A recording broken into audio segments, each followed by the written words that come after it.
ಕೆಲವೊಂದು ಕೆಲಸಗಳನ್ನ ಮಾಡೋದು ತುಂಬಾ ಕಷ್ಟ ಅಂತ ಅನಿಸ್ಬಹುದು. ಆ ಥರ ಅನಿಸ್ದಾಗ ಈಸಿ ಟಿಪ್ಗಳನ್ನ ಫಾಲೋ ಮಾಡಿದರೆ ಈಸಿಯಾಗಿ ನಾವು ಕೆಲಸಗಳನ್ನ ಮಾಡ್ಕೋಬೋದು. ನಾನಿಲ್ಲಿ ಒಂದು ಸ್ವಲ್ಪ ನೀರನ್ನು ತೊಗೊಂಡು ಅದಕ್ಕೆ ಸ್ವಲ್ಪ ವಿನೆಗರ್ ಮತ್ತು ಕಂಫರ್ಟನ್ನು ಹಾಕ್ಕೊಂಡಿದ್ದೀನಿ.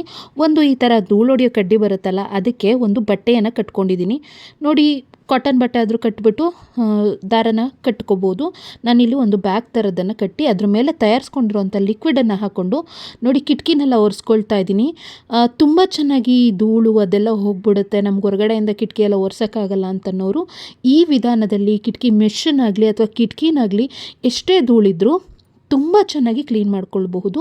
ಅದೇ ರೀತಿ ಫ್ಯಾನಲ್ಲೂ ಕೂಡ ತುಂಬಾ ಧೂಳಿದೆ ಅಂತ ಅಂದಾಗ ನೋಡಿ, ಇದೇ ಒಂದು ಮೆಥಡಲ್ಲಿ ನಾವು ಈಸಿಯಾಗಿ ಫ್ಯಾನಿನ ಧೂಳನ್ನು ಎಲ್ಲ ಕೂಡ ಕ್ಲೀನ್ ಮಾಡ್ಕೊಳ್ಬಹುದು. ಈ ಬಟ್ಟೆಯನ್ನು ಜಾಲಿಸಿ ಮತ್ತೆ ನಾವು ರೀಯೂಸ್ ಮಾಡ್ಕೋಬೋದು. ಅದೇ ರೀತಿ ಜೇಡ ಕಟ್ಟಿರುತ್ತಲ್ಲ, ಅದನ್ನು ಕೂಡ ಹೀಗೆ ಕ್ಲೀನ್ ಮಾಡ್ಕೊಳ್ಬಹುದು. ಟಿಪ್ಸ್ ಇಷ್ಟ ಆದರೆ ಲೈಕ್ ಕೊಟ್ಟು ಶೇರ್ ಮಾಡಿ.